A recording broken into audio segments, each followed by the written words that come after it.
এজন্য সূচনাতেই আমরা প্রিয় রাসূলের শানে একটু ভক্তি ভরে সালাতু ওয়াস সালাম পাঠ করে নেই। ইয়া নবী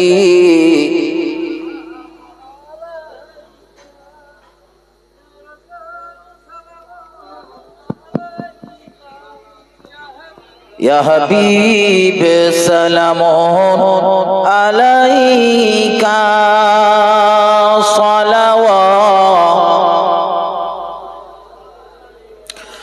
মক্কারি মরু ময়দানে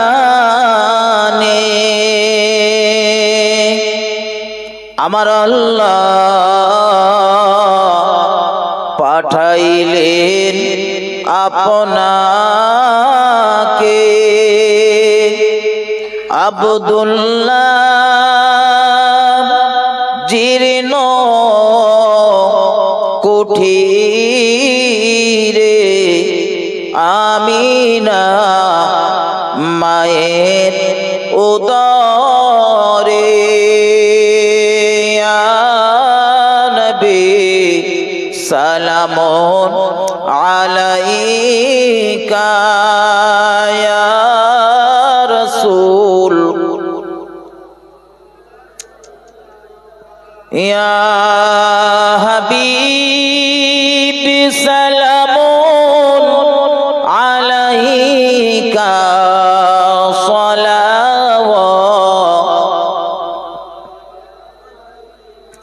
হায়াতুন নবী আছেন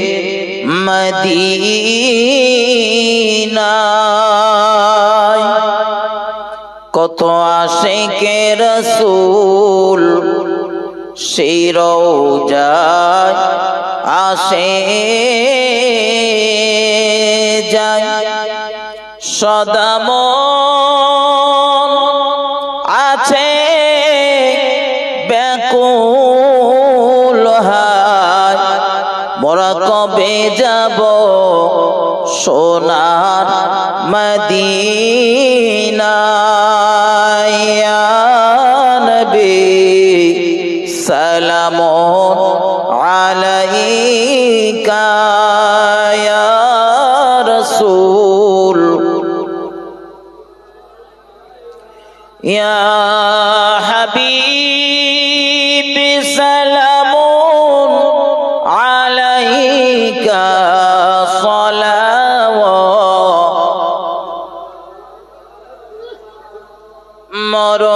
মরণে মরা হইব একা কবরে থাকিব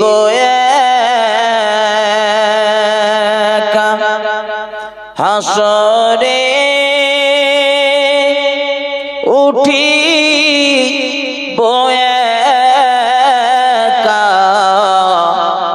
সেথায় পাই যেন আপনারি দেখা ইয়া নবী সালামুন আলাইকা ইয়া রাসূল সালামুন আলাইকা ইয়া হাবিব সালামুন আলাইকা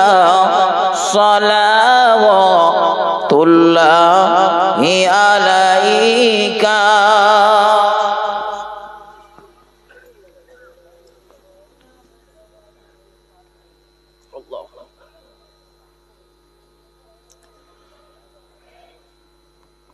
সকলে পড়ুন আল্লাহুম্মা সাল্লি আলা সাইয়্যিদিনা মাওলানা মুহাম্মদ ওয়া আলা আলি সাইয়্যিদিনা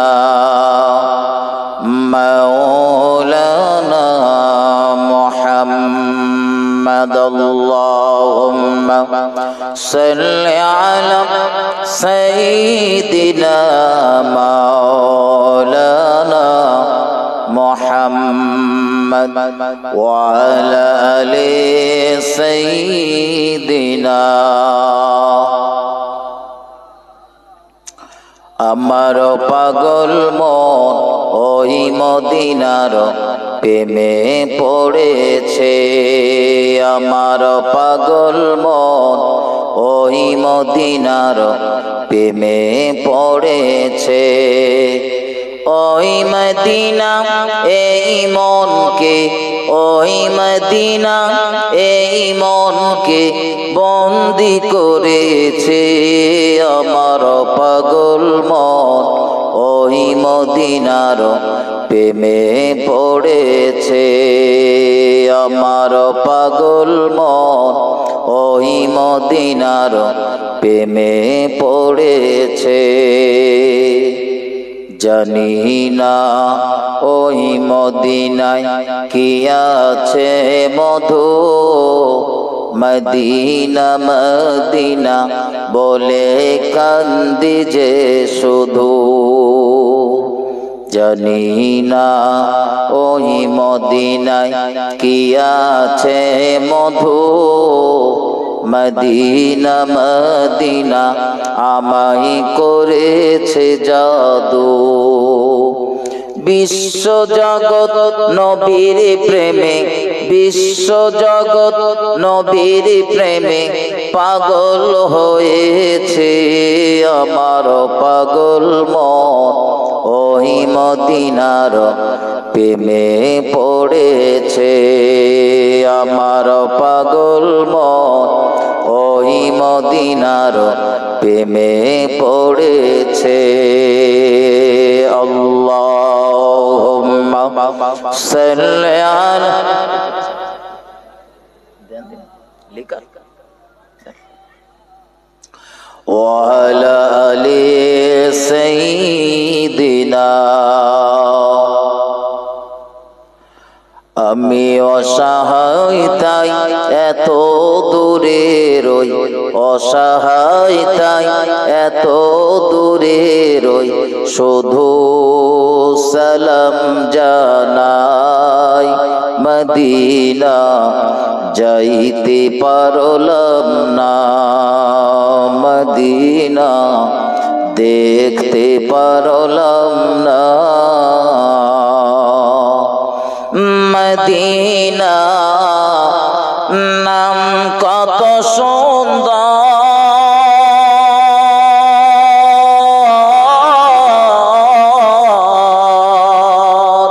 মদিনা কেড়েছে অন্তর ওই মদিনার পথের ধুলি আমি সেই মদিনার পথের ধুলি আমি মাখতে পারলাম না মদিনা যাইতে পারলাম না মদিনা দেখতে পারলাম না আল্লাহুম্মা সাল্লি আলা সাইয়্যিদিনা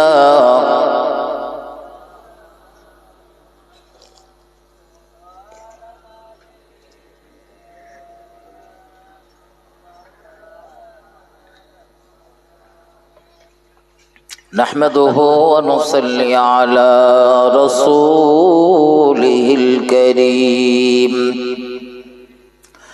أما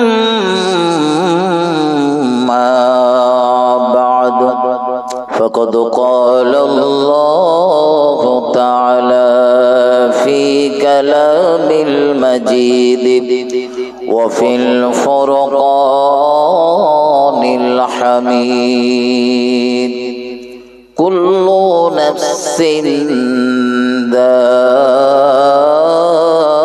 ذائقة الموت وقال النبي صلى الله عليه وسلم خيركم من تعلم القرآن وعلمه أو أو كما قال عليه الصلاة والسلام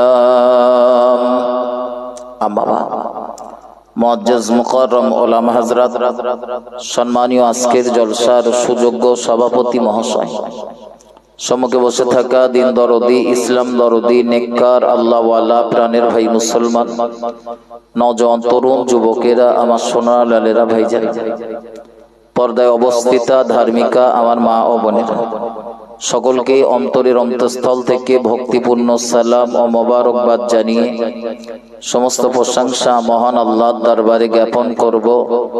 সকলে মন খুলে বলি আলহামদুলিল্লাহ। আর একটু মহব্বত করে বলুন আলহামদুলিল্লাহ। দরুদ ও সালাম প্রিয় নবীর উপরে শত কোটিবার বর্ষিত হোক। সকলে বলি সাল্লাল্লাহু আলাইহি ওয়াসাল্লাম। এই মাগরিবের নামাজের পর থেকে একাধিক মুখে বহু তথ্য ভিত্তিক অজনসিহাত আপনারা শুনেছেন।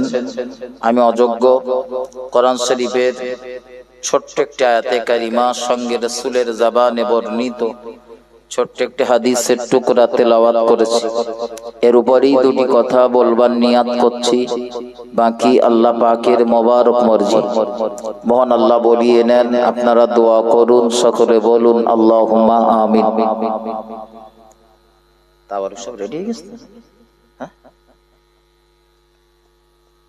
হযরত কোরআন শরীফের ভিতরে মহান আল্লাহ স্পষ্ট ভাষায় বর্ণনা করেন, কুল্লু নাফসিন যায়িকাতুল মাউত।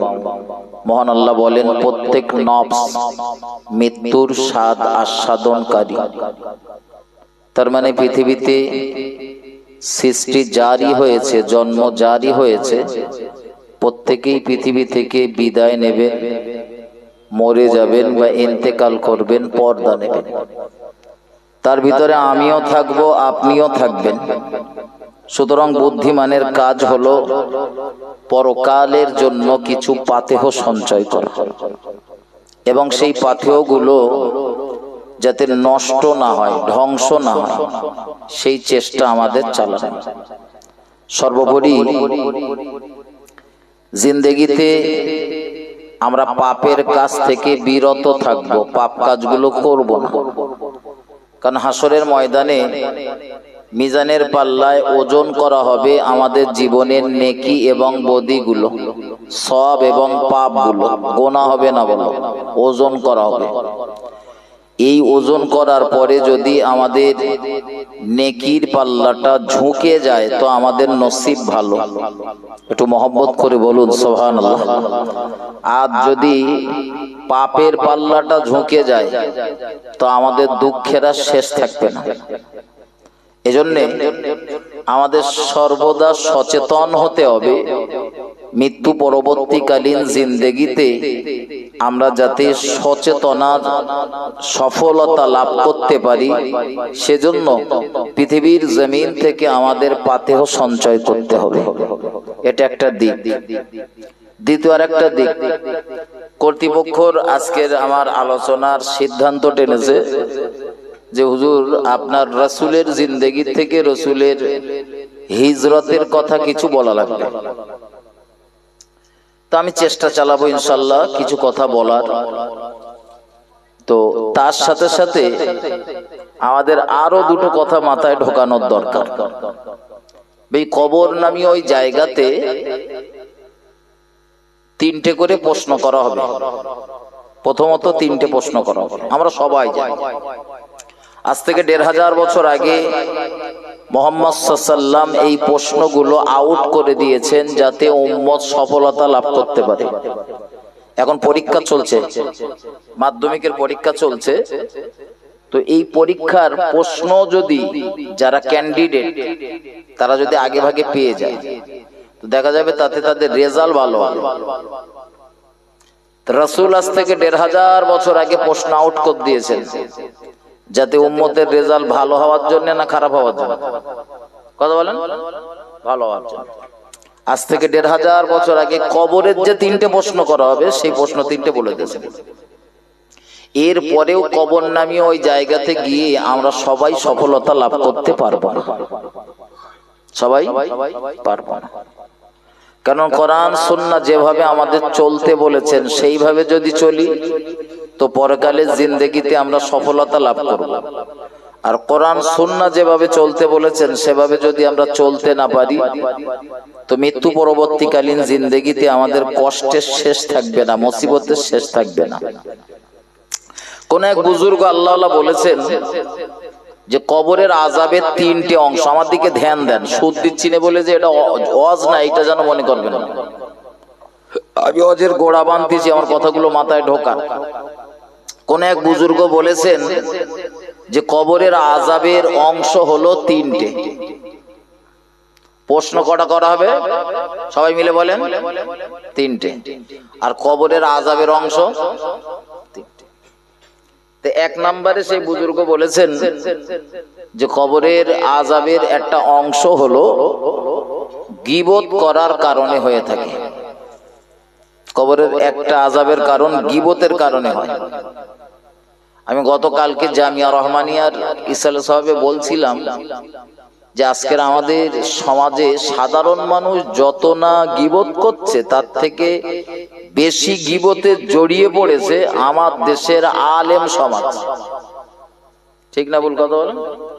এ হুজুর এসে ওর নামে সমালোচনা করতেছে আর ও হুজুর এসে এর নামে সমালোচনা। ওর যেন পৃথিবীতে আর কিচ্ছু নেই। শুধু কোন হুজুরির কে কতটা ছোট করতে পারে, হেও করতে পারে, এই নিয়েই চলতেছে আজকের সমাজের আলোচনা। এগুলো সব গীবত। এই গীবত এমন একটা ভয়ানক রোগ। আপনি যার নামে গীবত করবেন, গীবত কি জানেন? গীবতটা বুঝলেন না, শুধু গীবত গীবত বলতে বুঝতে পারতেছেন না। গীবত মানে হলো কোন ব্যক্তির পিছনে আপনি এমন কোন মন্দ কথা বললেন যে কথাটা সেই ব্যক্তি পছন্দ করে না। আর একটু খোলাসা করে বলি, আমার পিছনে আপনি এমন একটা কথা বলেছেন যে কথাটা আমার ভালো লাগবে না শোনার পরে। তো রাসূলের একজন সাহাবা আরজ করেছিলেন, যেহেতু এটা হাদিস, তো কেউ একজন আরজ করলেন, হুজুর ওই গুণটা যদি তার ভিতরে থাকে, তো নবী বললেন যদি ওই গুণটা তার ভিতরে থাকে তবে ওটা হলো গীবত। যদি গুণ থাকে, আর গুণ যদি না থাকে তা ওটা হলো অপবাদ, মিথ্যা তহমাত দেওয়া। আর এই মিথ্যা তহমাত অপবাদ দেবার কারণেই আমাদের সমাজের অধিকাংশ মানুষদের কবরে আযাব হবে, অধিকাংশ মানুষ। 2 নাম্বার, আমি আপনাদের যেটা বোঝাতে চাচ্ছি, কবর নামী ওই জিন্দেগিতে ভালো থাকতে গেলে রাসূলের আদর্শ বাস্তব জীবনের রূপ দিতে হবে। প্রিয় নবী আমাদের শিখিয়েছেন কোন পথে চললে আমরা সফল হব, কোন পথে চললে আমরা ব্যর্থ হব। তবে রাসূলের দেখানো ওই পথে যদি আপনি চলতে যান তো দেখবেন পদে পদে আপনার জীবনে বিপদ আসবে, মুসিবতের শেষ থাকবে না। বলে যারা ভাববেন না যে রাসূলের দেখানো পথে চলতেছি আর বিরাট আসানের সাথে পেরিয়ে যাব, অত সোজা না। রেল লাইনের মতন অত সোজা রাস্তা না। বলো ও রাস্তাটা বিরাট কণ্টকময় একটা রাস্তা। মালভূমির উপরের রাস্তা দেখেছেন? কখনো দেখেছেন মালভূমির উপরের রাস্তা? আমি ত্রিপুরাতে দেখেছি। আপনাদের শামীম আক্তারকে জিজ্ঞাসা করে দেখবেন, ওইদিকে 2-1 বার গেছে। তো ওই আমাদের দেশের রাস্তা সমতল, ত্রিপুরার অধিকাংশ জায়গার রাস্তাগুলো সমতল না।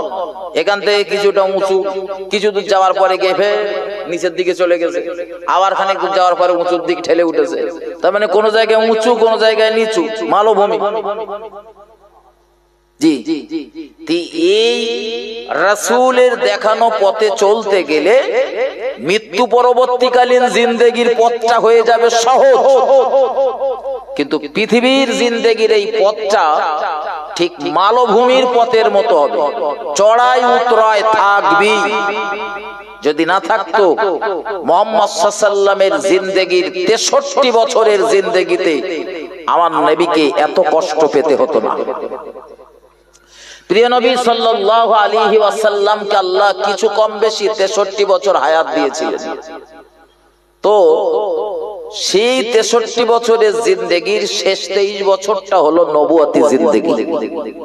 নবুয়ত লাভ করেছেন তার আগ পর্যন্ত, নবুয়ত লাভ করার আগ পর্যন্ত মক্কার মানুষদের চোখের মনি ছিল আমার রাসূল। যা বলতেন হ্যাঁ ঠিক বলেছেন। তার মানে রাসূলের আদর্শ ছিল ভালো, ব্যবহার ছিল ভালো, কথাবার্তা ছিল ভালো। কিন্তু রাসূল যখন কলেমাত দাওয়াতের কথা বললেন, হক কথা বললেন, আযাবের ভয় দেখাতে শুরু করলেন, তখনই একদল মানুষ বেঁকে বসলো। আমার সমাজেও রয়েছে বুড়ি বুড়ি মসজিদের ইমাম, সবার কাছে কি ভালো? কথা বলেন, সবার কাছে ভালো হয়? তাহলে ইমাম সাহেব যদি মসজিদের মেম্বারে উঠে সুদখোরের বিরুদ্ধে বক্তৃতা করে, যেমন যে সুদখোর, তার রাগ হবে না? হবে না? হবে না? হবে না? বলে হবে। যে ঘুষখোর, তার বিরুদ্ধে যদি ইমাম সাহেব দেখে না তার যে কে ঘুষ খায়, ইমাম কোরআন হাদিসের মানদণ্ডে ফেলে বলে, এখন যে খায় সে মনে করে মনে ইমাম সাহেব আমারই বলতেছে। হয়তো দেখা যাবে ওই রোগের রোগী মসজিদে 50টা রয়েছে, কিন্তু যেই শুনতেছে সে মনে করতেছে ইমাম সাহেব মনে হয় আমার বিষয়ে জানে, তাই ইমাম সাহেব বলতেছে। ও ইমাম সাহেবের তখন চরম দুশমন হয়ে যায়। এই জন্য ইমামতি করা খুব কঠিন জিনিস। ও চাকরিতে মাইনে কম, ও চাকরিতে মাইনে কম, কিন্তু মানুষের এত পরিমাণ মন জুগিয়ে চলতে হয় আপনি কল্পনা করতে পারেন। যে পেশাব ফিরতে পারে না সেও ইমামের পিছনে দুটো কথা বলে নেয়। বলে না? বলে না?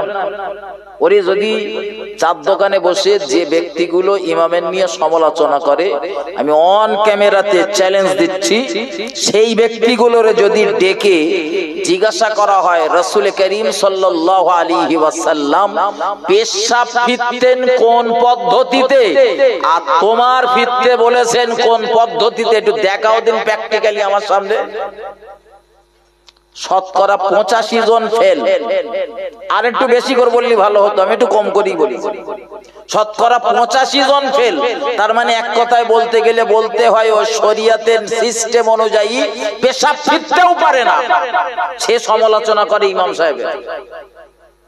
কথাগুলো শুনতে খারাপ কিন্তু অজবোজের। আপনার শিক্ষাগত যোগ্যতা যে লেভেলের, সেই লেভেলের কোন মানুষের সাথে তর্ক বিতর্ক বা ভুল ধরা বুদ্ধিমানের কাজ। আপনার যোগ্যতা, আপনি এনফ্যান পাস করেছেন, এনফ্যান পাস বোঝেন তো? খিচড়ি স্কুল বলে, খিচড়ি স্কুলই তাও হয়তো যাই, সে ভুল ধরতেছে ইমাম সাহেব।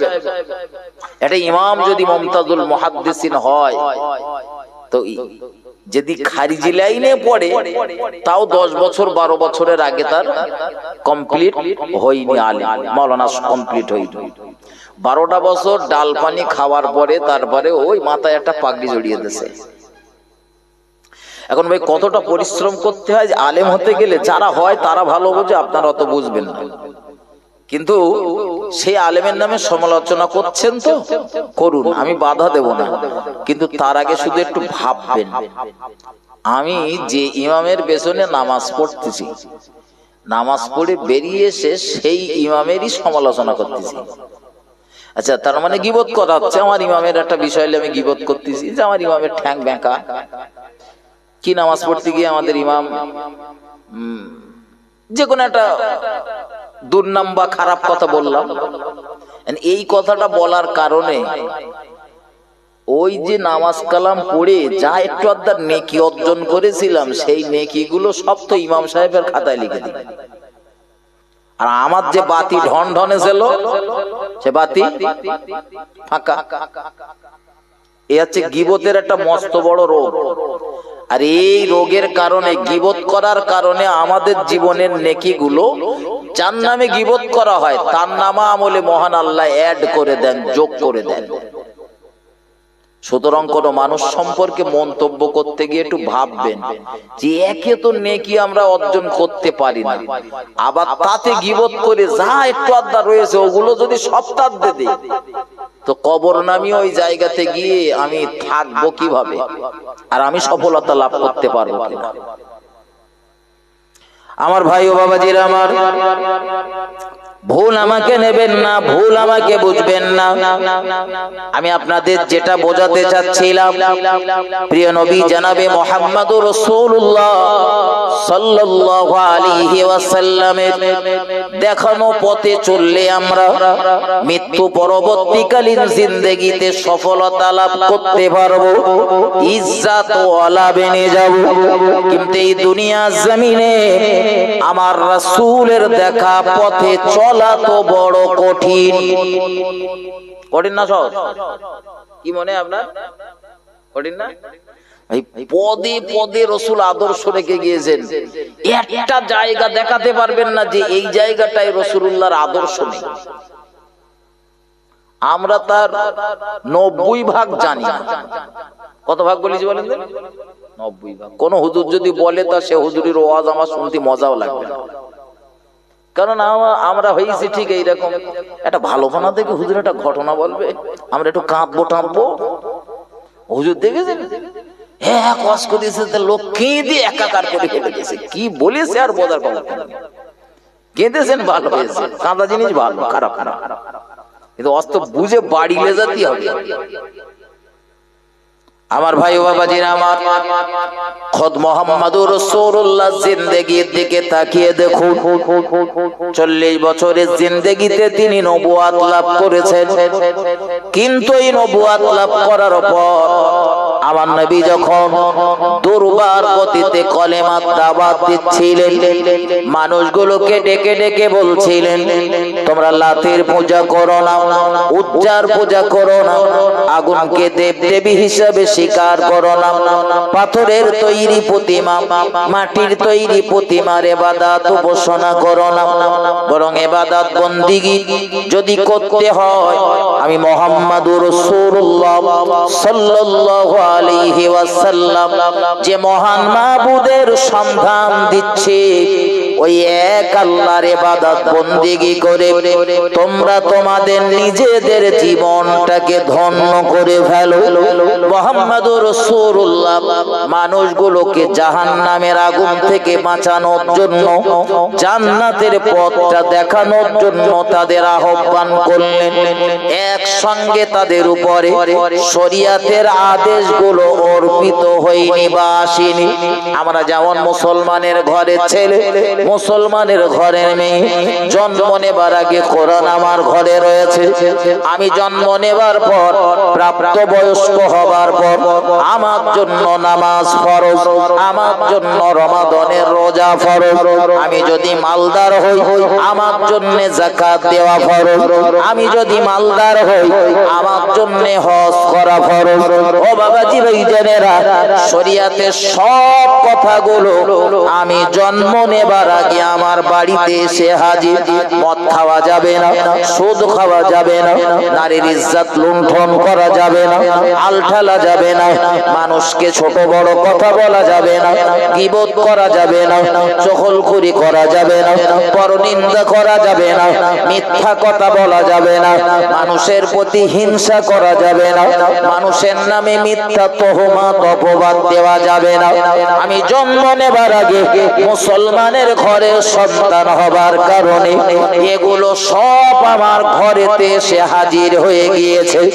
মুহাম্মদ সাল্লাল্লাহু মুহাম্মদুর রাসূলুল্লাহ সাল্লাল্লাহু আলাইহি ওয়াসাল্লাম 40 বছরের জিন্দেগিতে নবুয়ত পেয়েছেন, আর 23 বছর ধরে হযরত জিবরাইল আমিন আলাইহিস সালাম কিছু কম বেশি 22,000 বার আমার রাসূলের দরবারে এসেছেন।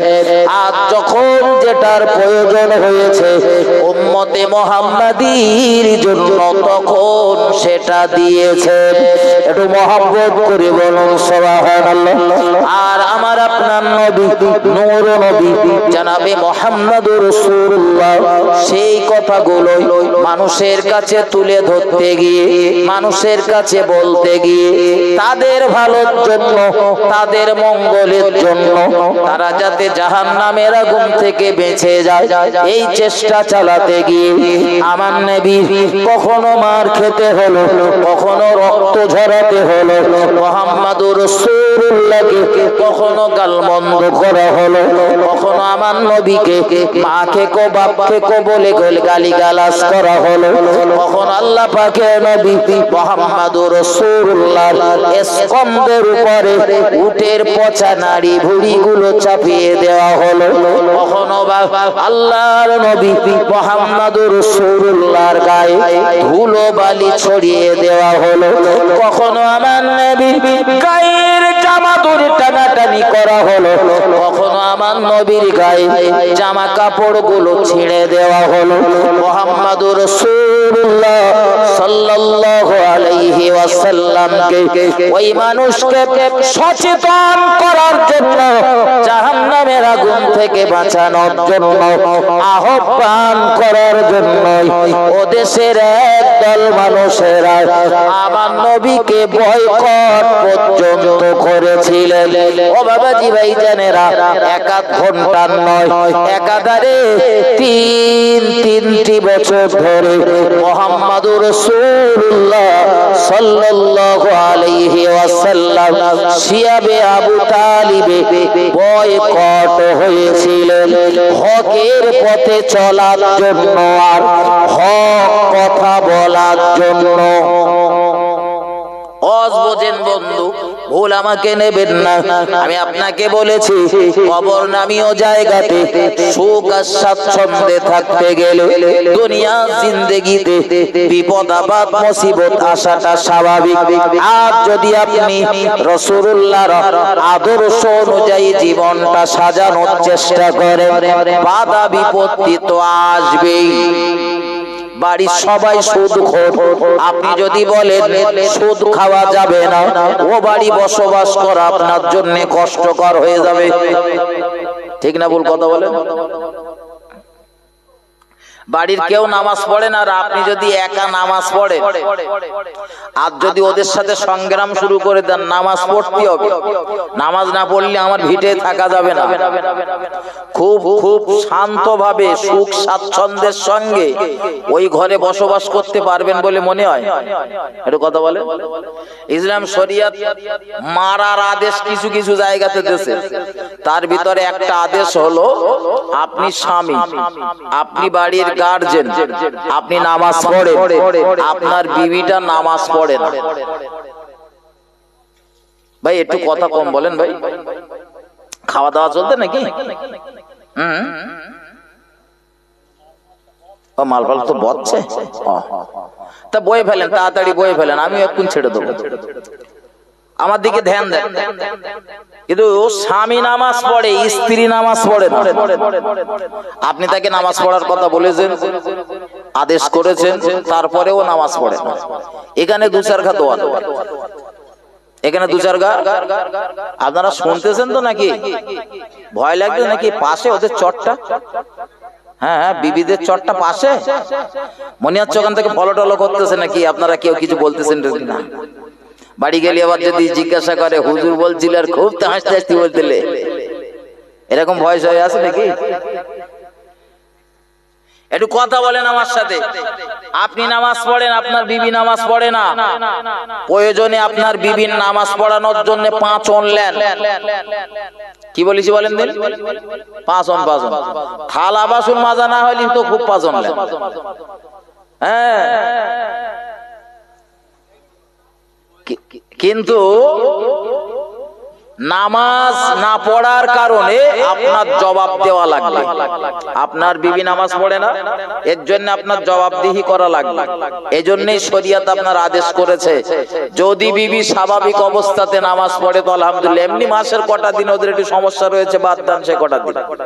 এমনি যে কদিন সুস্থ থাকে, নামাজ পড়ে না, তখন আপনি আদেশ করার পরে যদি নামাজ না পড়ে, আপনি যদি মনে করেন এটা এক আধ ঘাত দেবেন, তা দিতে পারেন, অনুমতি আছে।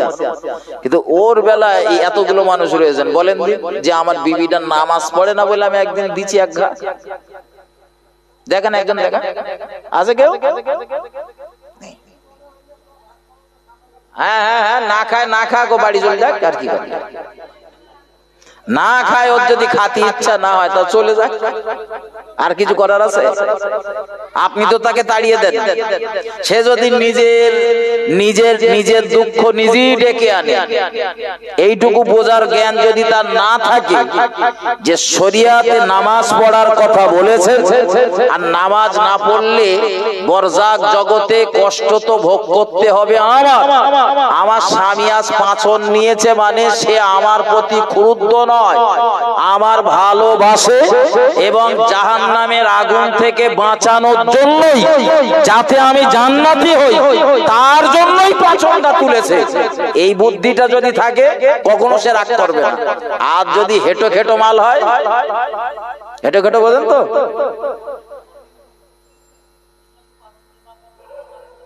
আমার কথাটা আপনি বুঝতে পারছেন না? আমি বলেছি দাবড়া দেওয়া যাবে দুটো একটা, কথাটা মাথায় ঢোকান। এখন আপনার কি খুব চিন্তা হচ্ছে নাকি এখানে ভাই ভাবিটা আছে নাকি? রাগ করবেন না, আমার কথাগুলো ভালোভাবে মাথায় নেন। আমি কেন বোঝাচ্ছি কথাগুলো আর কটা মিনিট পরে বুঝতে পারবেন। হযরত, কিছু জায়গাতে শাসন করার অনুমতি ইসলাম আপনাকে দিয়েছে, সেই জায়গাগুলোতে শাসন করুন, কোনো সমস্যা নেই।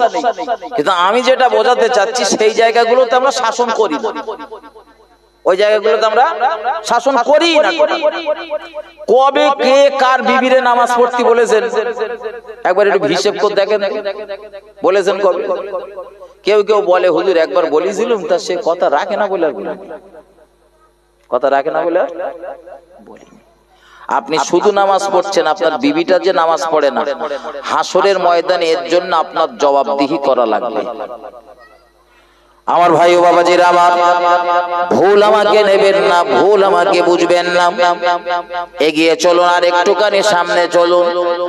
আমি আপনাদের যে বিষয়টা বোঝাতে গিয়ে দিকে চলে এসেছিলাম, আল্লাহর নবী মুহাম্মদুর রাসূলুল্লাহ সাল্লাল্লাহু আলাইহি ওয়াসাল্লাম তিনি হকের উপরে প্রতিষ্ঠিত থাকবেন।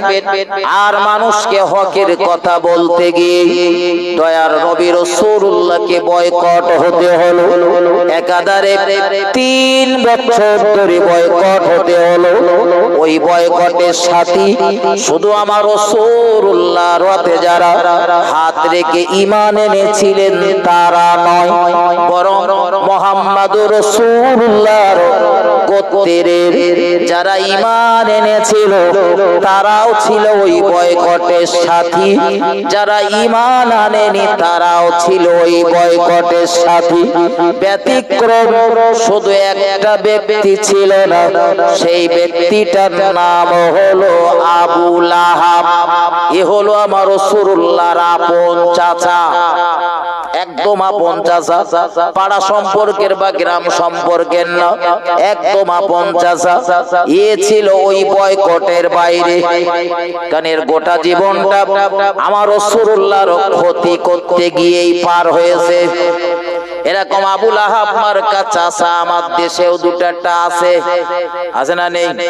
আছে, আছে, হয়তো আপনাদের এলাকায় নেই, বহু জায়গায় থাকে। কত ভাই দুঃখ করে বলে হুজুর চাচা এত জ্বালাতন করতেছে, আমার আর এখানে টেকার পরিবেশ নেই।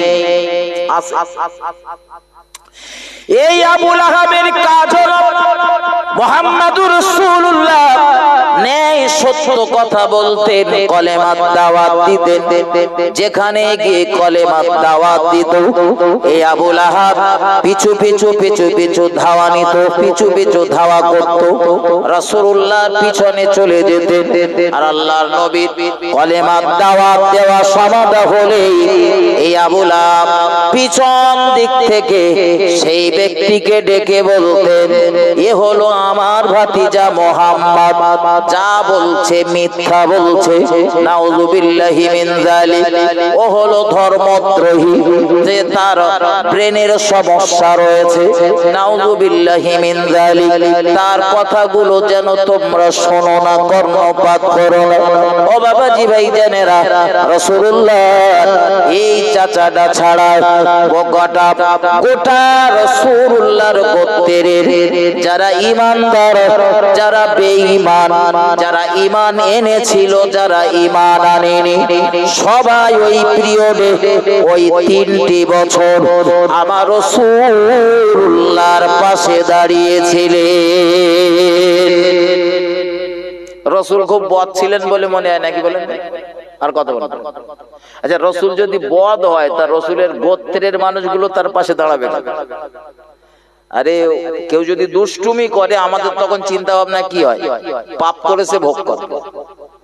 বলি না কথা বলেন। কত বাপও বলে আমার ছেলে অন্যায় করেছে, ছেলে আমার না, যা সাজা দেওয়ার হয় আপনি দেন। পুলিশ প্রশাসনের সামনে বলে।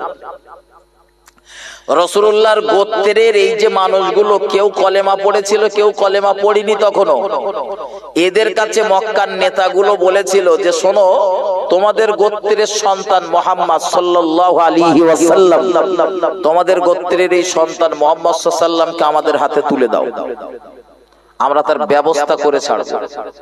গোত্রের কে ইমানদার কে ইমানদার নয় প্রত্যেকের মুখের একটাই কথা ছিল, আরে মুহাম্মদ সাল্লাল্লাহু আলাইহি ওয়াসাল্লাম হলো আমাদের গোত্রের সন্তান, দুনিয়াতে তার বাপ নেই, দুনিয়াতে তার মা নেই, তার যদি বকতে হয় আমরা বকব, মারতে হয় আমরা মারব, আদর যদি করতে হয় আমরা করব, যা করার দরকার আমরা করব, আমাদের গোত্রের সন্তানকে তোমাদের হাতে তুলে দেব। মুহাম্মদ সাল্লাল্লাহু আলাইহি ওয়াসাল্লাম কত মানুষের প্রিয় ছিলেন এইটুকুনি বুঝে রাখেন। এই এত প্রিয় থাকার পরে অপ্রিয় হলেন সত্য কথা বলার কারণে, ন্যায়ের পথটা দেখানোর কারণে, ন্যায়ের মশাল জ্বালানোর কারণে। হযরত মুহাম্মদ সাল্লাল্লাহু আলাইহি ওয়াসাল্লাম তার জিন্দেগির এই বয়কটের লাইফ পেরিয়ে গেল, এরপরেও মক্কার মানুষেরা আমার রাসূলকে শান্ত হতে দেয়নি। অথচ রাসূল হলেন তামাম পৃথিবীর শ্রেষ্ঠ মহামানব, যে ব্যক্তিটির হাতে হাসরের ময়দানে থাকবে জান্নাতীদের ঝান্ডা, যে ব্যক্তি জান্নাতের দ্বারোদ্ঘাটন করবে, যে ব্যক্তি সবার আগে জান্নাতে যাবেন, যিনি জান্নাতে না গেলে দুনিয়ার কোন নবী রাসূলেরও জান্নাতে জায়গা হবে না, সেই নবী 3 বছর ধরে শিয়াবে আবু তালিবে বয়কট হয়ে থাকতে হলো। মুহাম্মদ সাল্লাল্লাহু আলাইহি ওয়াসাল্লামের বয়কটের জীবন অতিবাহিত হলো, যে বয়কটের জীবনে রাসূল আর রাসূলের সাহাবাদের বা অনুসারীদের বিরাট কষ্টের দিন গিয়েছে। সে কষ্টের দিনের কথা মুখে বলে ভাই বোঝানো যাবে না। মানুষের এত খাওয়া দাওয়ার কষ্ট যে মানুষ জীবন বাঁচানোর জন্য গাছের কাঁচা পাতা চিবিয়ে চিবিয়ে খেয়েছে, ছাগল গরু যেরকম খায় ঠিক ওইভাবে। কারণ ওই বয়কটের একটা শর্ত ছিল, যে বয়কট হয়েছে যারা, ওদের সাথে যারা কথা বলবে, ওদের কাছে যারা মাল সামান বিক্রি করবে, তাদেরও বয়কট। সুতরাং কেউ আর মুহাম্মদ সাল্লাল্লাহু আলাইহি ওয়াসাল্লাম এবং তার অনুসারীদের কাছে কোনো মাল বিক্রয় করতেন না। তাদের কাছে যে মাল ধন সম্পদ গুলো ছিল ওগুলো শেষ, তো এবারে তাদের খাওয়া দাওয়ার প্রচুর কষ্ট। আমার ভাই ও বাবাজিরা আমার, ভুল আমাকে নেবেন না, ভুল আমাকে বুঝবেন না। আমি আপনাদের যে কথা বোঝাতে চাইছিলাম, আল্লাহ নবী মুহাম্মদুর রাসূলুল্লাহ সাল্লাল্লাহু আলাইহি ওয়াসাল্লাম এই হকের পথে প্রতিষ্ঠিত হবার কারণে, হক কথা বলে মানুষকে জাহান্নামের পথ থেকে সরিয়ে এনে জান্নাতের বাসিন্দা বানানোর জন্য এই শিয়াবে আবু তালিবের বয়কট হবার পরে, এই বয়কট তুলে নেবার পরে মুহাম্মদুর রাসূলুল্লাহর উপরে অত্যাচার বন্ধ হয়নি, বরং তখন অত্যাচার চলছিল। যে যেভাবে পারে সেইভাবে অত্যাচার করছিল। কিন্তু আল্লাহর শুকরিয়া, আমার রাসূলুল্লাহর পাশে মক্কা জিন্দেগিতে, মক্কা জমিনে দুটো ঢাল ছিল। একটা ঢাল হলো প্রিয় নবী মুহাম্মদুর রাসূলুল্লাহ সাল্লাল্লাহু আলাইহি ওয়াসাল্লামের প্রিয়তমা বিবি আমাদের আম্মা জান খাদিজাতুল কুবরা রাদিয়াল্লাহু তাআলা আনহা। আল্লাহ পাক তাকে অঢেল সম্পদের মালিক বানিয়েছিলেন। একটু মহব্বত করে বলুন সুবহানাল্লাহ। প্রচুর টাকা পয়সা আল্লাহ খাদিজা দিয়েছিলেন, এত ধন দৌলত আল্লাহ খাদিজা দিয়েছিলেন। খাদিজা ছিল মক্কার চারজন ধনীর ভিতরে একজন শ্রেষ্ঠ ধনী। একটু মহব্বত করে বলুন সুবহানাল্লাহ। খাদিজার টাকা পয়সা অধিকাংশ ব্যবসায়ীরা না পেলে, ধান না দিলে খাদিজা তারা ব্যবসা করতে পারত না। এজন্য খাদিজা যতদিন হায়াতে বেঁচে ছিলেন ততদিন আমার রাসূলুল্লাহর উপরে অত্যাচারের স্টিমার রুলার ওরা চালাতে পারেনি। গালি দিয়েছে, কটূক্তি করেছে, একাধা মেরেছে, আল্লাহ রাসূলের উপরে জুলুম করেছে, কিন্তু কঠিন কঠিন কোন বোঝা চাপিয়ে দিতে পারিনি। ও বাবাজি ভাইজানেরা, কিন্তু এই খাদিজা যে বছরে ইন্তেকাল করে, সাথে রাসূলুল্লাহ চাচা হলেন আর একটা ঢাল, যিনি ছিলেন মক্কার কাবার মুতাল্লি। রাসূলুল্লাহর এই চাচা ওই একই বছরে বিদায় নেন। আমার রাসূলুল্লাহ জিন্দেগি এই বছরটাকে বলা হয় দুঃখের বছর। আল্লাহর হাবিবের চাচাও বিদায় নিয়েছেন যে বছরে, বিবি খাদিজাও বিদায় নিয়েছেন ওই একই বছর।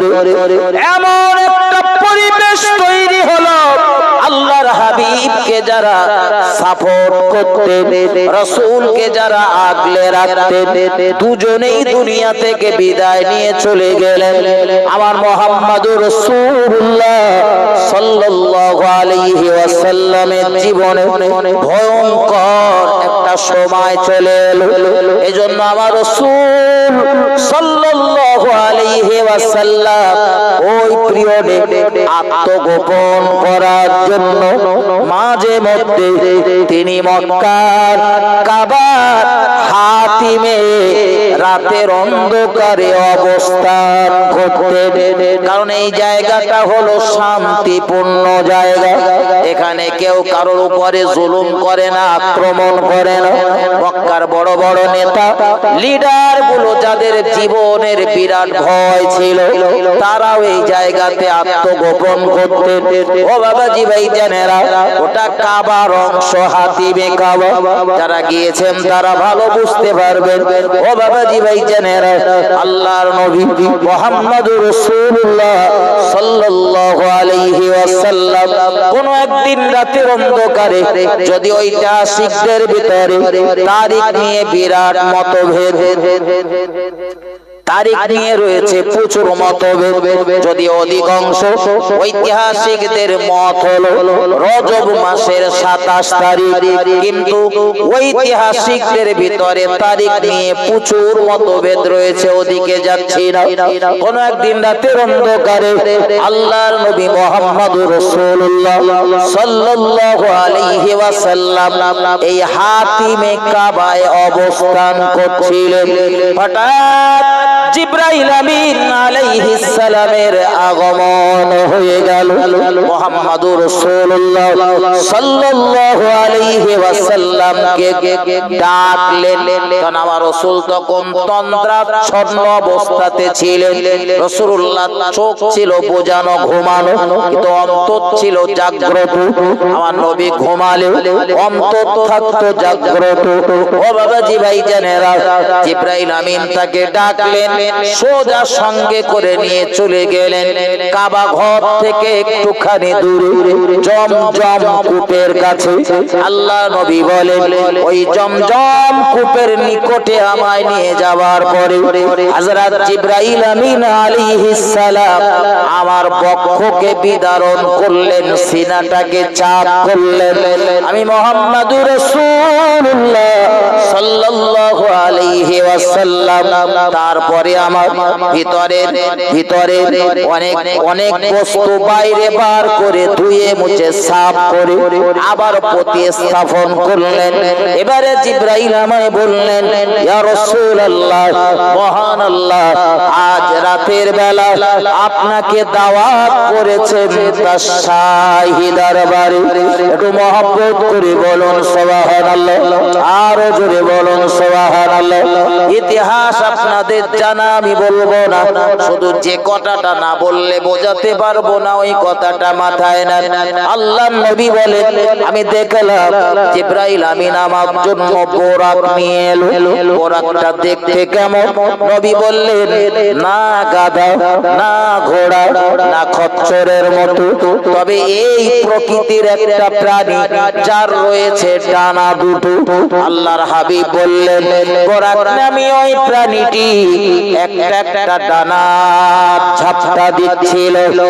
এক মুহূর্তের ভিতরে আমি কত দূর পর্যন্ত চলে যাচ্ছিলাম আমি অনুমান করতে পারছিলাম না। প্রিয় নবী মুহাম্মদুর রাসূলুল্লাহ বলেন, বোরাক এসে হাজির হয়ে গেল। আমি বোরাকের পিঠে সওয়ার হচ্ছিলাম। বোরাক যখন একটু ঝামেলা করছিল, কিন্তু যখন মুহাম্মদুর রাসূলুল্লাহর কথা সব কথাগুলো জিবরাইল বললেন, বোরাক শান্ত হয়ে গেল। হযরত মুহাম্মদুর রাসূলুল্লাহ বোরাকের কালার রঙের কথাটাও বলেছেন। নবী বলেছেন, বোরাক ছিল শুভ্র রঙের, সাদা রঙের।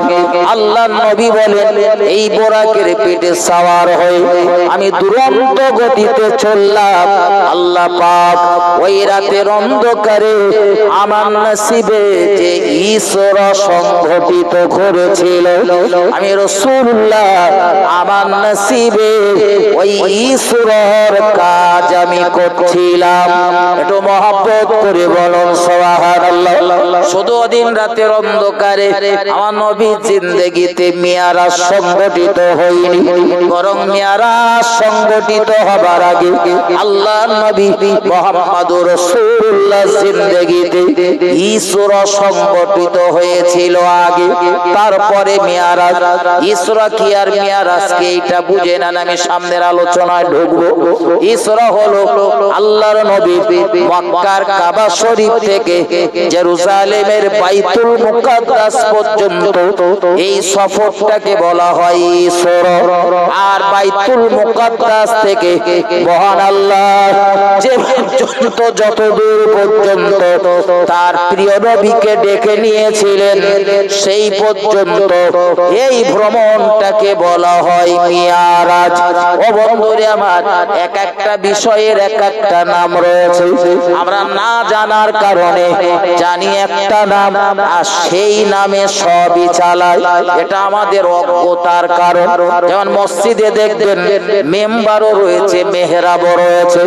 ইমাম যে সমতল জায়গাটায় নামাজ পড়ায় ও জায়গাটার নাম মেহরাব। যেখানে দাঁড়িয়ে খুতবা দেয়, বক্তৃতা করে, ওই জায়গাটার নাম হলো মেম্বার। না জানার কারণে আমরা দুটোকেই মেম্বার বলে চালাই। ঠিক না ভুল কথা বলে? নবীর জিন্দেগির শুধু মিয়ারাজ নয়, বরং রাসূলের জিন্দেগির মক্কা থেকে জেরুজালেমের বাইতুল মুকাদ্দাস পর্যন্ত এই সফরটাকে বলা হয় ইসরা।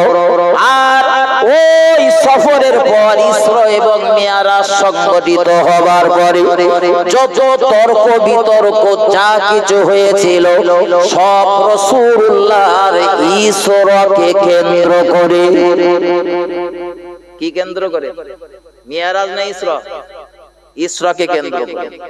আল্লাহর হাবিব সাল্লাল্লাহু আলাইহি ওয়াসাল্লাম মিয়ারাজে গিয়েছিলেন। কোথায় কি দেখেছিলেন না দেখেছিলেন ও যদি মানুষের সাথে বলে, আর তো কেউ যায়নি। গিয়েছিল? আর কেউ গিয়েছিল? কথা বলেন, যাই। তা আর কেউ যখন যায়নি, তো ওই বিষয়ের কথা কোনো মানুষের সাথে বললেও তারা ভুল ধরতে পারবে না বা কোনো খুঁত ধরতে পারবে না। আর যত কেলাকেলি, যত ঝগড়া ফ্যাসাদ, যত তর্ক বিতর্ক হয়েছিল সব এই ইসরা নিয়ে। মক্কায় রাসূল যখন পরদিন ফজরের নামাজের পর এই কথাগুলো বলছিলেন, তখন মক্কার অধিকাংশ মানুষেরা, বিশেষত রাসূল ওই হাতিমে কাবায় যেখান থেকে সফর শুরু হয়েছিল, ওখানে রাসূল চুপচাপ বসে রয়েছেন। রাসূলের একটু মনটা মরা, একটু মলিন, মানে একটু চিন্তা করছেন যে এই রাতে যে আমার জীবনে এগুলো সংগঠিত হলো, এগুলো মানুষের সাথে যদি বলি মানুষ কিভাবে নেবে ভাবছেন। আর এই আবু জেহেল যাচ্ছিল ওই সামনে, ঠিক রাসূল যে জায়গাটায় বসে রয়েছেন তার সামনে। আবু জেহেল আমার নবীর এই অবস্থা দেখে জিজ্ঞাসা করলেন, মুহাম্মদ, রোজ তো একটা নতুন কথা শোনাও, আজকের কোন নতুন কথা আছে নাকি? আল্লাহর হাবিব সাল্লাল্লাহু আলাইহি ওয়াসাল্লাম বললেন, হ্যাঁ, আজকেরও একটা নতুন কথা আছে। কি সেই নতুন কথা? তো রাসূলুল্লাহ মিয়ারাজের কথা আর ইসরার কথাটা বললেন। আবু জেহেল তো একদম বিস্ময়ে হতবাক, মাথায় হাত দিয়ে বলতেছে, মুহাম্মদ সাল্লাল্লাহু আলাইহি সাল্লাম, আমার সাথে যে কথাগুলো তুমি বলেছো, আমি যদি কিছু লোকজন ডাকি তাদের সামনে গিয়ে বলতে পারবে? আমার রাসূল বললেন, কোন ব্যাপারই না তাদের সঙ্গে বা প্রত্যেক মানুষের সম্মুখে এই কথাটা বলা আমার জন্য কোনো অসম্ভব না, সব সম্ভব, আমি বলতে পারবো, ডাকো। তো আবু জেহেল ওই কাবা থেকে একটু দূরে যেসব লোকজনগুলো আবু জেহেলের পক্ষের লোক, তাদের ডেকে বলছেন, ও মুহাম্মদ সাল্লাল্লাহু আলাইহি সাল্লাম, শোনো, তুমি একটু বলো, আমার সঙ্গে যে কথাগুলো তুমি বলছিলে এতক্ষণ ধরে, সেই কথাগুলো এদের সাথে বলো। আল্লাহ রাসূল সব কথা বললেন। এই বিষয়গুলো আপনাদের জানা বলে আমি খানিকটা উজ্জ্ব রেখে বেরিয়ে যাচ্ছি। রাসূলুল্লাহ সব কথাগুলো তাদের সঙ্গে বললেন। আরে ওরা তখন কয়েকটা প্রশ্ন করেছিল। কি প্রশ্ন?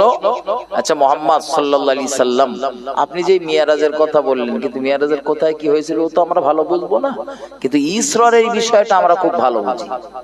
ইসরার বিষয়টা ভালো বুঝি, কারণ ব্যবসার কারণে আমরা মাঝে মধ্যে জেরুজালেমের বাইতুল মুকাদ্দাসে যাই, বাইতুল মুকাদ্দাসের মসজিদে অবস্থান করি। তা আপনি একটু বলেন, বাইতুল মুকাদ্দাসের এই যে মসজিদুল আকসা, এই মসজিদুল আকসার দরওয়াজা কটা, জানালা কটা, পোটের কটা ধাপ, সিঁড়ির কটা ধাপ, ইত্যাদি ইত্যাদি প্রশ্ন করলেন। কিন্তু দুর্ভাগ্য, তারা এই প্রশ্নগুলো করার পর আমার রাসূল তাদের প্রশ্নের জবাব দিতে পারছিলেন না। আর এটাই স্বাভাবিক, এটাই স্বাভাবিক। 10টায় টাইম ছিল, আমি আপনাদের এখানে এই 10:30টায় টাইম ছিল, তা 10:33 ঢুকেছি, যদিও ভার কাছে ঢুক না। আমি আগে ভোরে মাগরিবের পরে ফোন করেছিলাম যে ভাই এখন টাকি রোডে তো পাইপ লাইনের কাজ হচ্ছে, রোজ রাস্তা এক এক জায়গায় জাম হচ্ছে। কালকে তো জামিয়া ঢুকবো যেখানে জমাতের আগে, বিশ্বাস করেন রাস্তায় 1.5 ঘন্টা জাম আটকে গেছে। যার কারণে এসে আমি জিকিরের মজলিসের একদম শেষ সময়টা পেয়েছিলাম। তো আর কাছে বলছিলাম যে ভাই 2-5 মিনিট 10 মিনিট দেরি হতে পারে, রাস্তার জাম, আগের বক্তার প্রয়োজনে 10 মিনিট ঠেলে তুলবে। তো যথারীতি সময় ঢুকেছি, যদিও 5-7 মিনিট হয়তো লেট করে উঠেছি। আপনাদের এখানে ঢুকলাম, একটু কুলি করলাম, গালে একটা পান ছিল তো কুলি করলাম। এখন যদি আপনারা জিজ্ঞাসা করেন, হুজুর আমাদের মাদ্রাসায় তো ঢুকেছিলেন, বলেন দিন আমাদের মাদ্রাসার কটা দরজা আর কটা জানলা? বিশ্বাস করেন আমি বলো আপনাদের মাদ্রাসার কটা জানলা কটা দরজা গুনিনি। আপনারা জিজ্ঞাসা করলেই বলে আমি ঠকে যাবো, জবাব দিতে পারবো না। আমি ওখানে গিয়েছি, যাবার তো ইচ্ছাই ছিল না, শুধু গিয়েছি একটু কুলি করবো, তাই তো ভাই? শুধু কুলি করার জন্য গিয়েছি, চিলিপ চিপাচ্ছিল না বলে জগটা নিয়ে ওই একটা জানলা খুলে দিয়েছে শামীম ভাই, ওই পিছনের দিকে কুলি মেরেছে। এই তো এখন যদি আপনারা আমার জিজ্ঞাসা করেন, উল্টো পাল্টা করে প্রশ্ন করেন, আমি তো প্রশ্নের জবাব দিতে পারবো না। মুহাম্মদ সাল্লাল্লাহু আলাইহি ওয়াসাল্লাম গিয়েছিলেন 2 রাকাত নামাজ পড়ার জন্য। বলেন সবাই মিলে বলেন, 2 রাকাত নামাজ। রাসূল বলছেন, আমি গিয়ে দেখছি আল্লাহ পাকের অসংখ্য নবীদের সমাগম, তার ভিতরে 3 জন নবী নামাজ পড়ছেন। প্রচুর নবী রয়েছে, কিন্তু নামাজ পড়ছেন কজন? 3 জন। আমাদের মসজিদে দেখবেন এই জোহরের নামাজ 1:15, আপনাদের দিকে কোন? 1টায়। তো 1টায় জোহরের নামাজ, 1টা বাজতে মিনিট 10 বাকি আছে, সব মুসল্লি ঢুকেও গেছে, প্রায় 2-1 জন বাকি আছে।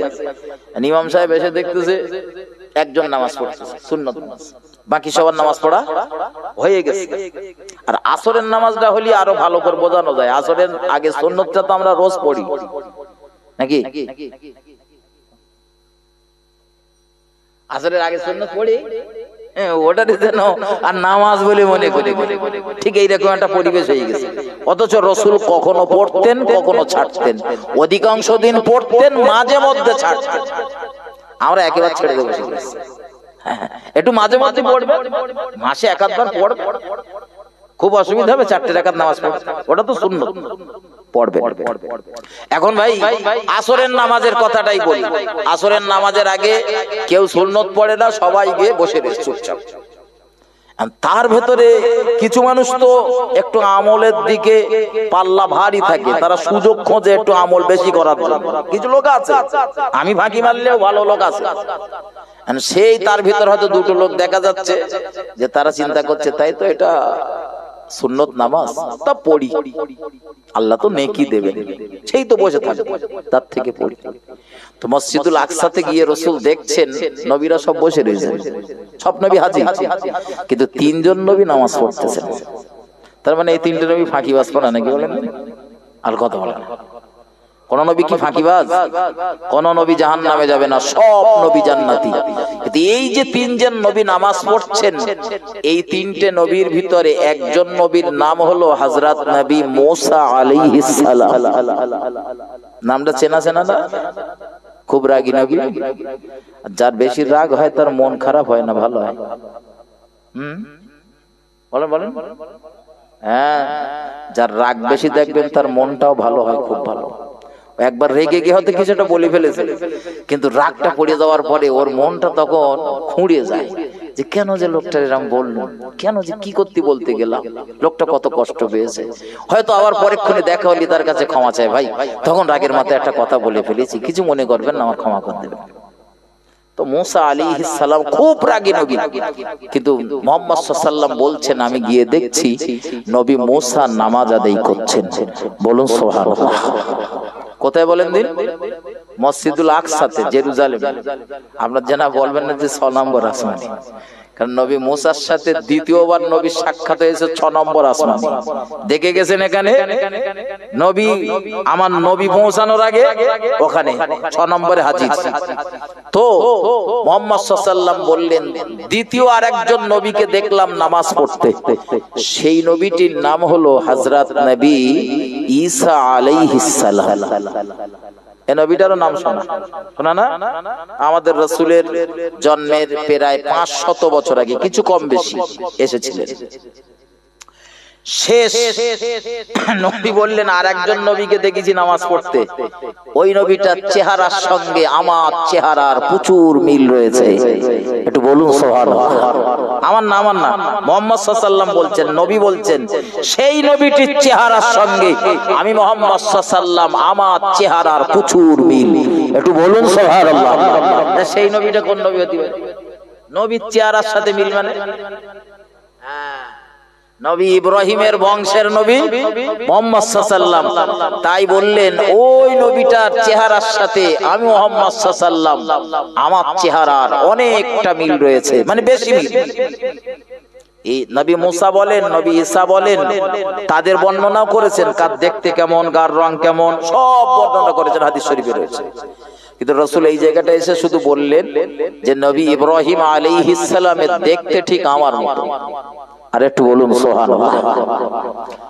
আমার ভাই ও বাবাজির, আমার আলোচনা আমি ছাড়বো, আমার শেষ কথাটা মাথায় দেন। আমি যেটা বোঝাতে গিয়ে এত দূর পর্যন্ত এসেছি, আল্লাহর নবী মুহাম্মদুর রাসূলুল্লাহ সাল্লাল্লাহু আলাইহি ওয়াসাল্লামকে তারা যখন এই প্রশ্নগুলো করেছিলেন, আমার নবী তাদের প্রশ্নের জবাব দিতে পারছিলেন না। আমার আল্লাহ ডাক দিলেন জিবরাইলকে, ও জিবরাইল দেরি করো না, দেরি করো না, জলদি করে চলে যাও। আমার নবী মুহাম্মদুর রাসূলুল্লাহ সাল্লাল্লাহু আলাইহি ওয়াসাল্লাম মক্কার কাবা চত্বরে রয়েছে, হাতিমে কাবায় অবস্থান করছে। ও জিবরাইল, মক্কার বহু মানুষ আমার নবীকে ঘিরে ধরেছে, তাদের প্রত্যেকেরই প্রশ্ন জেরুজালেম সম্পর্কে কয়েকটা প্রশ্ন, কিন্তু আমার নবী তাদের প্রশ্নের জবাব দিতে দিতে পারছে না, কারণ আমার নবী তো গিয়েছেন নামাজ আদায় করতে।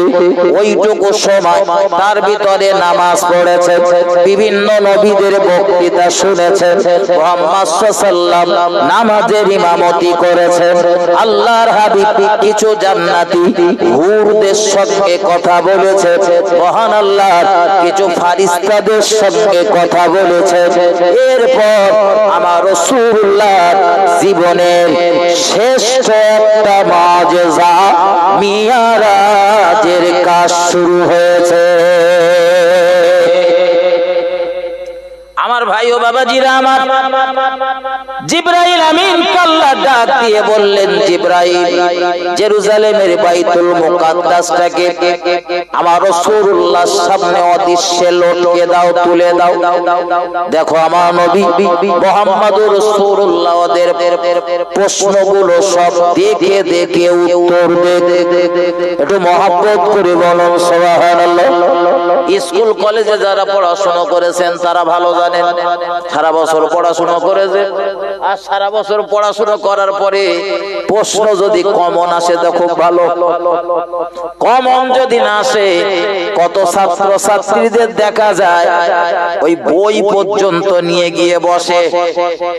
দেখেছেন যারা পড়াশোনা করে ওদের জিজ্ঞাসা করে দেখবে, ছোট ছোট টুকলি, আর এখন টুকলি করার কত কাগজপত্র রয়েছে, ছাপনা ধরার ক্ষমতা নেই। দেখে যেন মনে হবে এটা কলম, টান মারলি বড় খাতা, টান মারলি বড় খাতা উঠেছে। আমার ভাই ও বাবাজিরা আমার, ব্যথা নেবেন না, ভুল আমাকে বুঝবেন না। তো মুহাম্মদুর রাসূলুল্লাহ সাল্লাল্লাহু আলাইহি ওয়াসাল্লামকে প্রশ্ন করা হলো, আর আমার নবী প্রশ্নের জবাব দিতে পারছিলেন না। তার কারণ হলো তিনি তো মসজিদুল আকসার কটা দরওয়াজা, কটা জানালা, কোটের কটা ধাপ এই গোনার জন্য জাননি। এক তো রাতের অন্ধকার, তখন আজকের মতো বিজলি বা বিদ্যুতের প্রচলন ছিল না, রাতের অন্ধকার, চাঁদনি রাতে প্রিয় নবী নামাজ আদায় করেছেন সমস্ত নবীদের সঙ্গে করে নিয়ে। তাই জিবরাইল আমিনকে মহান আল্লাহ আদেশ করলেন আমার রাসূল যাতে বেউজ্জতি না হয়, আমার রাসূলকে যাতে ওরা মিথ্যাবাদী হিসাবে প্রমাণ না করতে পারে, আমার নবী যে সত্যবাদী এটা প্রমাণ করার জন্য মহান আল্লাহ জেরুজালেমের বাইতুল মুকাদ্দাসকে আমার নবীর সামনে অদৃশ্যভাবে লটকে দিলেন। রাসূল যে দিকটাতে ফিরে দাঁড়িয়েছিলেন ওই সামনের দিকটা হলো ওকিলের বাড়ি। রাসূলের একজন সাহাবা, আল্লাহর নবী বললেন, পরবর্তীতে সেই ব্যক্তিটি কলেমা পড়েছে। নবী বলেন ওই ওকিলের বাড়ির উপরের দিকে আমি দেখতে পেলাম আল্লাহ পাক আমার ইজ্জত রক্ষা করার জন্য জেরুজালেমের বাইতুল মুকাদ্দাসকে লটকে দিয়েছে। আর আমি মুহাম্মদুর রাসূলুল্লাহ তাদের করা প্রত্যেকটি প্রশ্নের জবাব আমি জেরুজালেমের বাইতুল মুকাদ্দাস দেখে দেখে জবাব দিয়ে দিলাম। শুধু নবী দেখবে, অন্যরা দেখতে পাবে না। তারপরে টুকলি যার কাছে রয়েছে সে দেখতে পাবে, অন্যরা কেউ দেখতে পাবে না। বন্ধুরে আমার, ব্যথা নেবেন না। তাই বলে আমি বলো আমার রাসূলকে আবার টুকলি বাজ বলতে চাইছি না। আমি যেটা বোঝাতে চাইছি মুহাম্মদ সাল্লাল্লাহু আলাইহি ওয়াসাল্লাম তার ইজ্জত রক্ষা করার জন্য মহান আল্লাহ জেরুজালেমের বাইতুল মুকাদ্দাসকে লটকে দিয়েছেন। ও বন্ধু, এ পর্যন্ত মাথায় রাখুন, আমি বক্তৃতা লম্বা করব না, শুধু এতটুকু মাথায় রাখুন। এই যে মিরাজ ইসরা সংগঠিত হয়েছিল, এই ইসরা মিরাজ সংগঠিত হবার পর মুহাম্মদুর রাসূলুল্লাহ সাল্লাল্লাহু আলাইহি ওয়াসাল্লামের জীবনে আর একটা ভয়ঙ্কর দিন আমার নবীর জীবনে এসেছিল। যেদিন রাতের অন্ধকারে মুহাম্মদুর রাসূলুল্লাহ মক্কা জমিন ছেড়ে ইয়াসরিবের পথে রওনা দিয়েছিলেন। ওই ইয়াসরিবের পথের প্রত্যেকটি কদম সাক্ষী আমার নবীর চোখের পানি রাতের অন্ধকারে টুপিয়ে টুপিয়ে পড়ছিল। ইয়াসরিবের পথে মুহাম্মদ সাল্লাল্লাহু ক্রন্দন করতে করতে চলছিলেন। আল্লাহ, এই ইয়াসরিবের জমিনে আমার আব্বার কবর রয়েছে, এই ইয়াসরিবের জমিনে আমার মায়ের কবর রয়েছে, এই ইয়াসরিবে আমার আব্বা গিয়েছিল আর ফিরে আসেনি, মা গিয়েছিল আর ফেরত আসেনি। আমি মুহাম্মদ সাল্লাল্লাহু আমাকেও যেতে বলছেন ওই ইয়াসরিবে। আল্লাহর হাবিব সাল্লাল্লাহু আলাইহি ওয়াসাল্লামের চোখ ভরা পানি, বুক ভরা বেদনা। আল্লাহ, ছোটবেলাতে মাকে হারিয়েছি, জীবনে কোনোদিন বাপের মুখ আমি দেখিনি। 8 বছর 2 মাস 10 দিন বয়সে আমি আমার দাদুকে হারিয়ে ফেলেছিলাম, যে চাচার তত্ত্বাবধানে তিল তিল করে বড় হয়েছিল, যে চাচা ভাই বড় মহব্বত করত, ভালোবাসত। চাচা দুনিয়া থেকে বিদায় দিয়েছে, চাচা ঈমান আনতে পারেনি, আমার কত কষ্ট। আজ আমার চাচা বিদায় নেবার সাথে সাথে আমার নসিবে এত অত্যাচারের স্টিমার রুলার বয়ে যাচ্ছে। জিবরাইল আমিনের মতো ফারিস্তা মহান আল্লাহর আদেশে আমার নবীকে জানালেন, ইয়া রাসূলুল্লাহ, আর এক মুহূর্ত আপনি ঘরের ভিতরে থাকবেন না, বেরিয়ে যান, হিজরত করুন, মহান আল্লাহ আদেশ করেছেন। ইতিহাস আপনাদের জানা, শুধু কর্তৃপক্ষের আবেদন করার জন্য কটা কথা আমার বলতে হচ্ছে আমার বক্তৃতার বাইরের অংশে। ও বাবাজি ভাই জানেরা, আল্লাহর নবী মুহাম্মদুর রাসূলুল্লাহ সাল্লাল্লাহু আলাইহি ওয়াসাল্লাম কাঁদতে কাঁদতে যাচ্ছিলেন। আমার নবীর মন মানছিল না ওই কাবা চত্বরটা ছেড়ে যেতে। হাজিরা বলে, মক্কার কাবা চত্বরে ঢোকার পর যত পাষাণ্ড ব্যক্তি হোক না কেন, আল্লাহর কাবা দেখার পর চোখের পানি দমিয়ে রাখতে পারে না, তার চোখ দিয়ে এমনি পানি টুপিয়ে টুপিয়ে পড়ে। ওই আল্লাহর কাবা ছেড়ে আবার যখন মদিনার দিকে বা বাড়ির দিকে রওনা দেয়, হাজিরা বলেন কান্না রোল শুরু হয়ে যায়। ও বাবাজি ভাই জানেরা, মাত্র 10 দিন 15 দিন 1 মাস 1.5 মাস যাওয়ার জন্য এই অবস্থা। মুহাম্মদ সাল্লাল্লাহু যে কাবা চত্বরে বেড়ে উঠেছে, যে কাবার মুতাল্লি ছিল নবীর চাচা আবু তালিব, তার মানে ওই কাবা চত্বরে আমার রাসূলুল্লাহ সব কাজ ধ্যান জ্ঞান বলতে কাবা চত্বর মুহাম্মদ সাল্লাল্লাহু ওই কাবা চত্বরের দিকে, কাবার দিকে বারবার তাকাচ্ছিলেন। 1 কদম 2 কদম করে নবী চলছিলেন, রাতের অন্ধকারে কাবার দিকে তাকাচ্ছিলেন আর অঝরনে কাঁদছিলেন। আল্লাহ, এই কাবায় নামাজ আদায় করব বড় স্বপ্ন, এই কাবায় নামাজ পড়তে গেলে ওরা আমার গায়ে ধুলোবালি ছড়িয়ে দেয়, আমি নামাজ আদায় করতে গেলে আমার স্কন্ধের উপরে উঠে পচা নাড়ি ভুড়ি চাপিয়ে দেয়। আল্লাহ নবী চোখের কোনা দিয়ে টপ টপ করে পানি পড়ছে। আল্লাহ, এই কাবার খেদমত করব আমার বড় স্বপ্ন। আমার দাদু ছিল এই কাবার খাদেম, চাচা ছিল এই কাবার খাদেম, আমি মুহাম্মদ সাল্লাল্লাহু এই কাবার খাদেম হব, বুক ভরা আমার স্বপ্ন। কিন্তু মক্কার মানুষেরা এই মক্কার জমিনে আমার থাকতে দিচ্ছে না। আল্লাহর নবী মুহাম্মদুর রাসূলুল্লাহ কাঁদতে কাঁদতে চলছে, বুক ভরা কান্না, আমার নবীর চোখের পানি হয়ে বেরিয়ে আসছে। হযরত জিবরাইল আমিনের আগমন হলো, ইয়া রাসূলুল্লাহ, ইয়া হাবিবাল্লাহ, হুজুর এই রাতের অন্ধকারে এত কান্না কাঁদবেন না, চোখের পানি মুছে ফেলুন। মক্কার মানুষেরা আপনার সঙ্গে দুর্ব্যবহার করেছে, আপনার সঙ্গে খারাপ ব্যবহার করেছে, আজ রাতের অন্ধকারে আপনাকে মার্ডার করার পরিকল্পনা করেছিল। ইয়া রাসূলুল্লাহ, ঘরে থেকে বেরিয়ে আপনি মক্কার জমিন থেকে মদিনার পথটা ধরেছেন, ইয়াসরিবের পথে চলছে, আপনার মনে কত যন্ত্রণা, জন্মভূমির মায়া ত্যাগ করার। হুজুর, আপনি কাঁদবেন না, কাঁদবেন না, আমার আল্লাহর ওয়াদা, আল্লাহ আজকে আপনাকে নবী হিসাবে মক্কা থেকে বার করে নিয়ে যাচ্ছে। আর এবার যেদিন এই মক্কায় ঢোকাবে, আমার আল্লাহ বলেছে মক্কার বাদশাহী দিয়েই আপনাকে মক্কায় প্রবেশ করাবে। আল্লাহর নবী মুহাম্মদুর রাসূলুল্লাহ তথাপি কাঁদতে কাঁদতে চলছিলেন, একদম মদিনার বর্ডারে পৌঁছে গিয়েছেন। একটু দূরে মদিনার বর্ডার, একটা উঁচু ঢিবি মতোর উপরে আমার নবী ঠেলে উঠেছেন।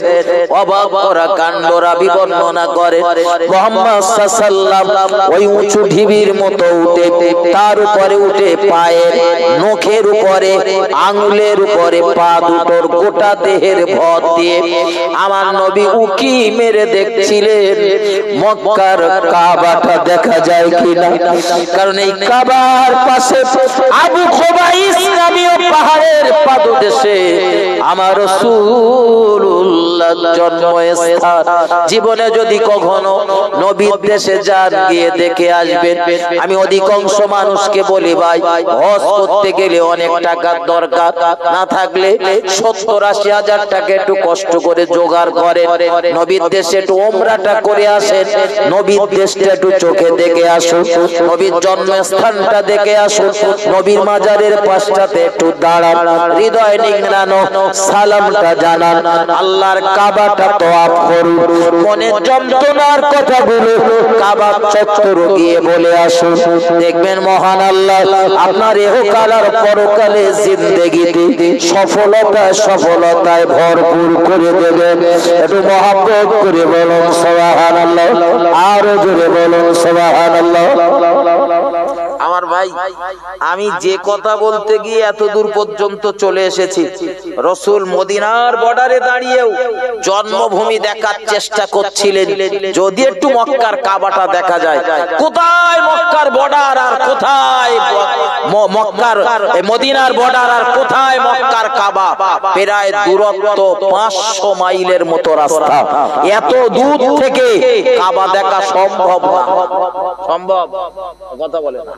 আমার নবী চেষ্টা করছিলেন যদি একটু দেখা যায়। জন্মভূমি তো মাতৃভূমি, ওই কাবার পাশেই আমার নবীর জন্মস্থান। জীবনে গেলে দেখে আসবেন, কাবার পূর্ব সাইডে আবু কুবাইস পাহাড়ের পাদদেশে একটা দোতলা বিল্ডিং রয়েছে, সুন্দর, বেশ রংচং করা। আমার নবীর পিরিয়ডে এত সুন্দর ছিল না, এইটাই হলো আমার রাসূলুল্লাহর জন্মস্থান। খুব সুন্দর করে একটা দোতলা ঘর করা রয়েছে, দেখবেন কিতাবপত্র তার ভিতরে ভরপুর, যাকে আমরা সহজ ভাষায়, যাকে আমরা লাইব্রেরি হিসেবে চিনি বা কুতুবখানা হিসেবে চিনি। রাসূলের জন্মস্থানটা বর্তমানে কুতুবখানা, আর রাসূলের বাড়িটা টপকেই একটুখানি দূরে দেখবেন শয় পেশাব পায়খানা ঘরের সারি রয়েছে। ওই পেশাব পায়খানা ঘর যে জায়গাটায় রয়েছে, ওইটা হলো আবু জেহেলের বাড়ি। ওইটা কার বাড়ি বলেন দিন? আবু জেহেলের বাড়ি। নবীর বাড়িটা হয়েছে কুতুবখানা, আর আবু জেহেলের বাড়ি হয়েছে।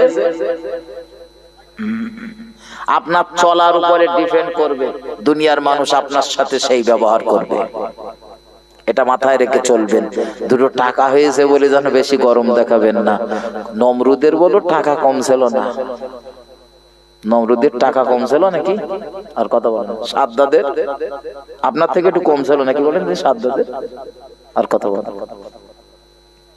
যে সাদ্দাদের অহংকার ছিল, জান্নাত আমি নিজে তৈরি করব, তাই না? টাকা কম ছিল নাকি?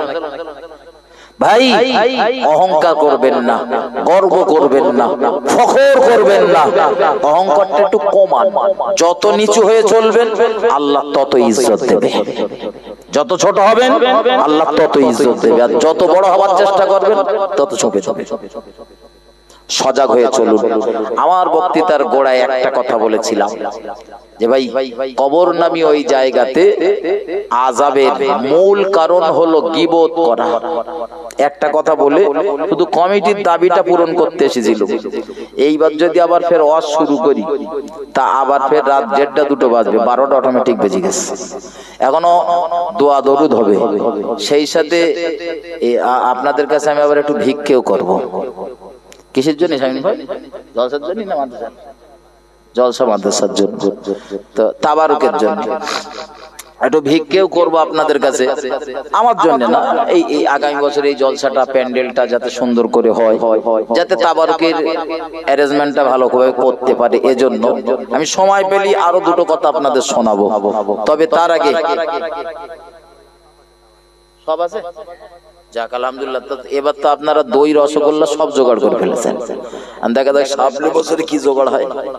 একবারে কোথা থেকে জোগাড় করেছেন আমি তো ঠিক বুঝতে পারিনি।